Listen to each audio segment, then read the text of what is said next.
Hello friends, welcome to Uma சமையல். இன்னைக்கு விநாயகர் சதுர்த்திக்கு நம்ம வீட்டில் கொழுக்கட்டை எப்படி செய்யறதுன்னு தான் பார்க்க போகிறோம். வாங்க பார்க்கலாம்.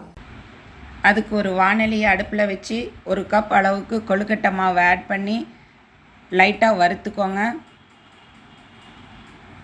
இது வறுத்து முடித்தோடனே 1 ஸ்பூன் அளவுக்கு நெய் விட்டு அதில் எடுத்து வச்சுருக்க 4-5 முந்திரி பருப்பு, பாதாம் பருப்பு, ஏலக்காய் இதெல்லாம் வறுத்து எடுத்துக்கோங்க. நீங்கள் வேர்க்கடலை இருந்தால் அதுவும் ஆட் பண்ணிக்கோங்க, இன்னும் சுவையாக இருக்கும். அடுத்தது ஒரு 3 ஸ்பூன் அளவுக்கு துருவி வச்சுருக்க தேங்காயை வறுத்துக்கோங்க நெய்யில். அடுத்தது ஒரு பாத்திரத்தில் 1 டம்ளர் அளவுக்கு நீர் ஊற்றி அதில் 1 ஸ்பூன் நெய், ஒரு பிஞ்ச் சால்ட்டு, அது கூடவே ஒரு ஏலக்காய் வாசத்துக்கு ஆட் பண்ணி நல்லா கொதிக்க வச்சுக்கோங்க. நான் இன்றைக்கி எடுத்துருக்கிறது பனை வெல்லம்.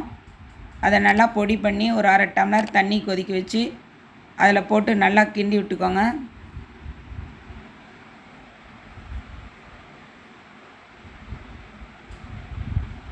அது கொதித்து வர ஸ்டேஜில் வறுத்து வச்சுருக்கிற எள்ளு, பொடி பண்ணி வச்சுருக்க பாதாம் பருப்பு, முந்திரி பருப்பு, தேங்காய் எல்லாம் அதிலே ஆட் பண்ணி நல்லா இப்படி கிண்டி விட்டுருங்க.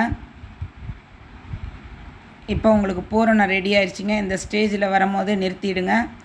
அடுத்தது வறுத்து வச்சுருக்க கொழுக்கட்டை மாவை ஒரு பிளேட்டில் மாற்றிட்டு கொதிக்க வச்சுருக்க சுடு தண்ணி ஊற்றி நல்லா பிசைஞ்சிக்கோங்க. நீங்கள் கொழுக்கட்டை மாவு இருந்தாலும் சரி, இடியாப்பம் மாவு, வீட்டில் பச்சரிசி மாவு இருந்தால் கூட இதே மாதிரி நீங்கள் செஞ்சு பார்க்கலாம். நான் இப்போது ஒரு வாழை இலையை எடுத்துக்கிட்டு அதில் நெய் தடவி பிசைஞ்சி வச்சுருக்க கொழுக்கட்டை மாவு அதிலே வச்சு அப்படியே தட்டை மாதிரி தட்டி விட்டு நடுவில் பூரணத்தை வச்சு அப்படியே ஸ்டஃப் பண்ணிக்கிட்டேன்.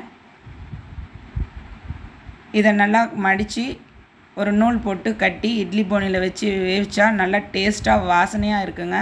நீங்களும் இதே மாதிரி ஒரு முறை செஞ்சு பாருங்கள். வாழை இலை எதுக்கு யூஸ் பண்ண முடியுமோ அதுக்கெல்லாம் யூஸ் பண்ணி குழந்தைங்களுக்கும் நீங்களும் சாப்பிடுங்க. ரொம்ப ஹெல்த்தியானது வாழை இலையில் சாப்பிட்றது, கண்ணுக்கெலாம் ரொம்ப நல்லதுங்க. இப்போ இட்லி போனி வச்சு தண்ணி ஊற்றி அது காஞ்சவுடனே மேலே அந்த பிளேட்டை வச்சு அது மேலே நீங்கள் கட்டி வச்சுருக்க அந்த கொழுக்கட்டையும் வச்சு வேக வச்சுக்கோங்க. ஒரு 10 மினிட்ஸ் இருந்தால் போதும்.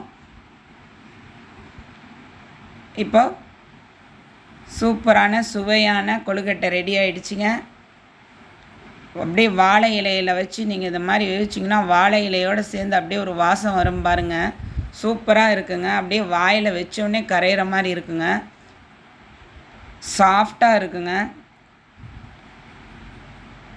பாருங்கள் எவ்வளோ நல்லா சாஃப்டாக இருக்குன்னு. நீங்களும் இதே மாதிரி வீட்டில் செஞ்சு பாருங்கள். ரொம்ப சுவையாக இருக்கும். குழந்தைங்கள்லேருந்து பெரியவங்கள வரைக்கும் விரும்பி சாப்பிடுவாங்க. இது கிச்சனில் இருக்க என்னுடைய நவதானிய பிள்ளையாருங்க. இது எப்பயுமே எங்களுடைய இருக்கும். இன்றைக்கி நான் வீட்டில் மஞ்சள் பிள்ளையார் வச்சு தான் இன்றைக்கி வழிபட்டேன். இந்த வீடியோ பிடிச்சிருந்தால் லைக் பண்ணுங்கள், ஷேர் பண்ணுங்கள், கமெண்ட் பண்ணுங்கள். அண்ட் சப்ஸ்கிரைப் பண்ணாதவங்க சப்ஸ்கிரைப் பண்ணிவிடுங்க.